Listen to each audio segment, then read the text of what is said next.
I sat down with the Emirates president, Sir Tim Clark, the elder statesman, if you will, in the industry. I'm sure wouldn't mind me calling him that.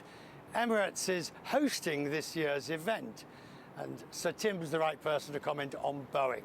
He has a vast fleet of 777s and hundreds on order, well, dozens certainly. Sir Tim told me he thinks Boeing can turn a corner, but it may take time and different people. Boeing is going through a tough period. We know that.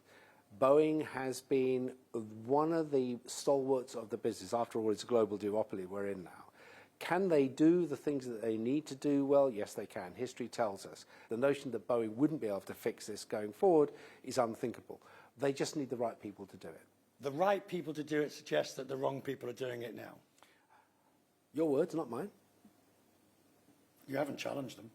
No, I expect, like, any business is only as good as the people that work for it. A business will always be an operating model, will always be driven, a successful operating model will be driven by the people at the top. And you need strong leadership, you need strong execution of the model, you need laser focus on what you're doing. But it means that it's still going to be extremely difficult in terms of delays, in terms of deliveries from Boeing, and indeed from Airbus for other reasons. Yes, I'm beginning to believe that we will have a 5-year hiatus from today. So will Boeing be able to recover its ramp-up rates and everything else, get the supply chain in order, meet the demand from the existing customers, plus the new ones coming? After all, we've got over 300 aircraft, including the Airbus aircraft. Will that all come into place at the time that everybody wants? I'm not optimistic. How much of the delivery question is now seriously impacting the growth plan or the growth trajectory that you've got? Well, as far as Emirates is concerned, we have taken that decision, I've just said, about 2 years ago, to retain and refresh our existing fleet. Now, don't forget, those are 777-300ERs and 380s. We don't have a multi-fleet operation. So it's quite easy, not at the pace that we would have liked, but we'll live with it. I was interested to see your boss, Sheikh Ahmed, saying he views flydubai and Emirates as one airline, essentially, that will operate more seamlessly in the future. That's the way it's going to be, isn't it? I would think so, yes. There's no point in having two companies owned by the same shareholder stripping value from each other. The aggregate share wealth creation out of the two carriers working together, particularly in this kind of region, with the kind of fleet that we have, the tools from the 737 MAX up to the 380, make a formidable proposition for the shareholders. You might be the only airlines in the world that are about to replicate successfully Qantas Jetstar. Well, that is an example of how it can work and does work. Yes, but nobody else has managed to do it. It's all about who runs the show. Remember what I said earlier? You're only as good as your man or woman to run the business.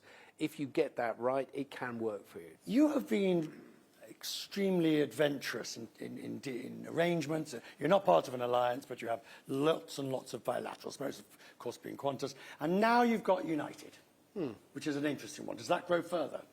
I hope so. I think if you ask the United people, Scott Kirby is here. If you ask Air Canada, Michael Russo is here. These are the co-chair arrangements that we put together as an initial stage to see how that was working. Now, it's clear that they are working very well.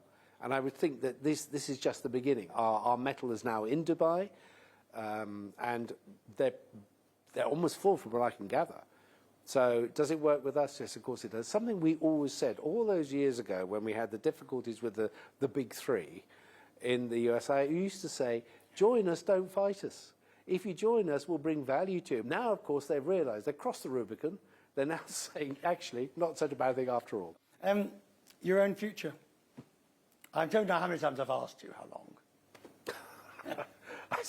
In the end, I say, listen, guys, that's not really part of the narrative. It's really about me. Is. Well, it is because you have been such an important part of this airline.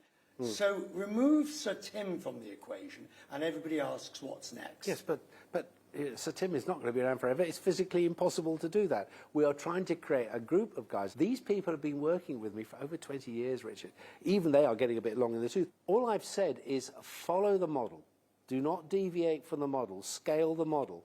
Follow what the shareholder wants, which is what's happening in Dubai, and you'll be in good shape. Never take your eye off the ball. Laser focus, laser focus. Then you don't need me.